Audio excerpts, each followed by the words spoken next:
Hey tribe, Dawna here from Transformational Healing, and today I am really excited to share with you two really quick home remedies that you can use for sinuses, upper respiratory, and sometimes common cold things.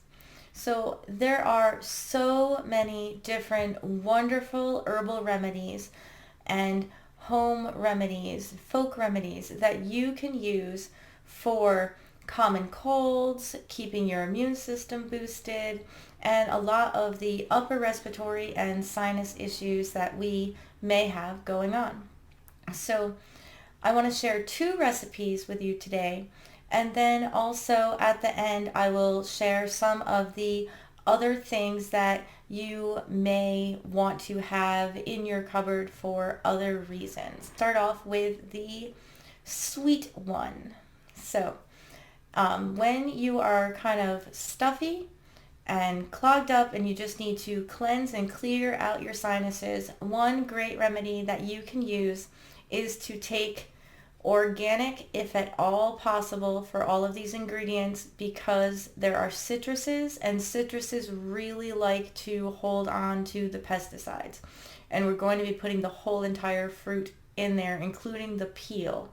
And so the pesticides can be hiding inside the peel. So that's why organic is better. So you take one whole lemon, one whole lime, and about, 2 inches or an inch, if that's all you have, of ginger root. And we're going to cut the lemon and the lime into eighths. So you're going to cut it in half and then quarter those halves and put it straight into the pan, peel and all. Don't bother squeezing it or even taking out the seeds, unless it pops out, don't throw the seed in, but just put the whole thing in. So you're going to cut up the lemon, you're going to cut up the lime, and then you're going to cut your ginger root into small pieces. They don't have to be minced or anything like that, but small little pieces. The more surface area you give the root, the more the root can get put into the concoction that you are making. And you're going to put that, I'd say about a quart of water. Maybe you could even go a little bit more than that. And in a pan, you're going to turn it on the stove and you're going to let it come to a boil and simmer with the lid on. So from the time that it comes to a boil, you want to have the lid on the whole entire time from the get-go and simmer it for about 20 minutes. And then take it off and you can strain it or you can just use it like it is, and you're going to drink that with honey to taste. So however much honey you need to put into it is how much you're going to use. And all of those wonderful citruses is vitamin C and actually vitamin P, which is in the peel. And then the ginger will just totally open everything up, give you a little bit of immune boosting stuff, and help to coat your throat as well with the lemon and the lime, and the honey will help to coat your throat. And it can also be a little bit soothing to your belly because of the ginger. So if you have a lot of postnasal drip going on, it can help to soothe that out as well. So that is my favorite go-to clear out your sinuses, clear out your head sweet recipe because it has honey in it. Now, if lemons and limes and ginger and honey doesn't do it for you, I have a salty recipe. So the base for the salty recipe is some sort of chicken. So chicken broth, chicken bouillon, bone broth, that sort of thing. And if you are vegetarian, you can use veggie broth. Okay, it doesn't have to be chicken. It just has to be on the more of the salty side. So to our broth or bone broth, whatever you have, I make this one quick. So I tend to lean towards using a chicken bouillon cube or a veggie bouillon cube, depending on what I have in the house at the time. So I take a regular coffee cup and put a bouillon cube in it, about a teaspoon of minced garlic. And I use the garlic from the jar. If you're going to cut up your garlic, I would use about 1 clove and just mince it up really fine and put it in the cup.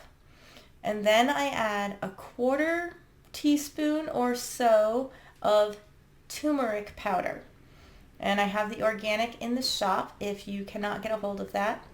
And I add about 1/4 teaspoon of organic thyme, which is also in the shop. But just, you can get them out of your spice cabinet. So I just letting you know that I have them if you don't have them. So thyme and turmeric, 1/4 teaspoon, about a full teaspoon or a clove of garlic, and a bouillon cube are in my cup. And then I pour hot water over it, put something over it to cover it, and let it steep for about 5 to 10 minutes, and then you just drink it. So you're making yourself thyme opens up the respiratory. Garlic obviously is helping with immune boosting and opening up the respiratory. Turmeric is really great for anti-inflammatory. Oh, and I almost forgot, a dash of black pepper to activate the turmeric. You got to remember to put that in there. So I will put the recipes below down in the description for both of these. And then, you have the base of a little bit of salt, a little bit of stuff when you can't necessarily drink or eat anything because you're just not feeling that well, and it will help to open you up. The turmeric will help with the inflammation. The thyme will help to open up your lungs and your sinuses, and the garlic helps with the sinuses. So to me, it's a perfect blend when I'm more in the mood for something salty. Now, like I said, there are so many other things that you can take and do to boost your immune system. And I do have a really great blog on the website about my immune boosting routine, which also for me has a lot of upper respiratory products in it. And you can check that out. I'll make sure I link that down below as well. But other things that can help with sinus stuff. Like I said, hot and spicy foods. So if you can get a hold of some wasabi or some horseradish and garlic and onions, if you're going to actually cook that broth that I mentioned before and make a big batch of it versus just making it 1 cup at a time, you could have a wonderful bone broth with lots of onions and garlic and maybe even a couple greens in there if you think you can handle eating them. And then the thyme and the turmeric, it will be perfect. So onions and garlic would be really good. But anything that is spicy, anything that will open your sinuses is something great to think about adding to your diet. So I have what we call fire cider, which is apple cider vinegar. And in the apple cider vinegar, I soaked onion, garlic, ginger, and horseradish. And then I also put in astragalus, which is commonly used by herbalists as an immune booster. And it's a really good blend. It kind of tastes just like a spicy salad dressing. So you can find that in the shop. But you can also find turmeric extracted in apple cider vinegar as well, which you could add the two together. So you have that open you up, fire cider, immune boosting, with a little bit of the turmeric for the anti-inflammatory, and that would definitely help. A lot of people like to take elderberry syrup, and there are name brand products that are available in almost every grocery store and everything like that now. I do have my own version of elderberry syrup, which is a little bit different, definitely tastes different than the one that you buy in the store. It's made with honey and has cinnamon and cloves and other things like that in it to give it just that extra little yumminess so that the kids like to take it. And it's a great immune booster. And once this season happens and I start to get my fall allergies coming, I usually take a little bit of elderberry syrup basically every day to keep my sinuses clear and my immune system. And it tends to be a little bit on the antiviral side. So remember that everything that I'm telling you is stuff that I personally use or stuff that a lot of people that I know will use as remedies. I am not a doctor, and please, if you are sick, make sure that you do get checked out at the doctor's, because although these herbs can help to make you feel better, can help to bring you back to balance, which is my goal as an herbalist, is to help bring you back to balance, to make sure you know what's wrong with you and that it's not something more serious. Unlike other meds, they don't usually just cover up the symptoms. It's usually about we use our meds to try to pull us back into a place of balance. But always make sure you check with your doctor, because herbs are medicine and they can interact with medications that you are taking. And I have no idea what meds you might be on and things that you could interact with. So other things that I like to take is I like to use osha root. Sometimes I will make it in a tea or take a tiny little piece of the osha root bark, or it's not really a tea, a decoction of osha root. If you don't know the difference between a decoction and a tisane, there's a video on that and I'll put it up there. And I like to take it more as a tincture. That's the way I like to take it. So I just use like 10 drops a couple times a day, usually morning and night. I take that every day when my sinuses are in really bad shape. It helps to clear things out. You do want to be careful and use some caution with osha root. If you take too much osha root, it can actually cause your menses to start. So it can do a little bit of cramping in the uterus and start that monthly flow a little bit early, or have some breakthrough spotting.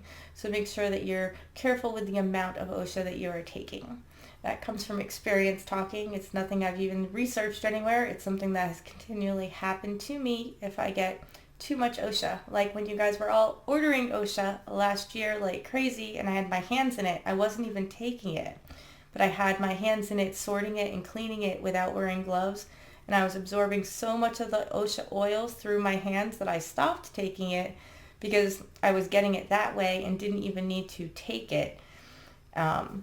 Because if I did take it, it would be too much into my system. And I started wearing gloves to sort and clean all the osha, even though it was a little bit more difficult to do. So, little side note story there. I have a breathe-free tincture that has a lot of those other upper respiratory herbs. It's mullein, works here, and coltsfoot works on your lungs, and lobelia, and ground ivy. And it's a great combination. A lot of the people that take the breathe-free tincture form, because I have other types of breathe-free products in the shop, but the breathe-free in the tincture, a lot of people, if they catch really, really early that they're going to start to have an asthma attack and they take it right away, they can actually prevent themselves from having asthma attacks. This is what they've been telling me. So absolutely no research that has been done on that, obviously, but that's what I've been told. There's breathe-free tea that works very similarly that you could take if you do like herbal teas or herbal tisanes. And there's a breathe-free in the essential oil version, which you could put into a diffuser or on a tissue or something to help clean out the area in the house and to open your sinuses that way with aromatherapy. So those might be different essential oils if you look at that blend that you might want to use just individually, like peppermint and wintergreen and spearmint, things along that line will help to open you up. You could also boil things on the stove, like cloves and oranges and things like that. That can help to open up your sinuses. Steams are an amazing way. Mullein in a steam is really, really nice. So this is just the very beginning of some of the things. So you can go to the blog and see all the different stuff that I take on a regular basis if that perhaps interests you. I hope you really like those 2 real quick go-to it's in your house recipes, and some of the other ideas of things that perhaps you might want to take that we do have in the shop. So I hope that you have a wonderful week, and I'm going to skip Thursday's videos this week. I hope you have a blessed Thanksgiving, and I will see you live next Sunday. Many blessings, tribe.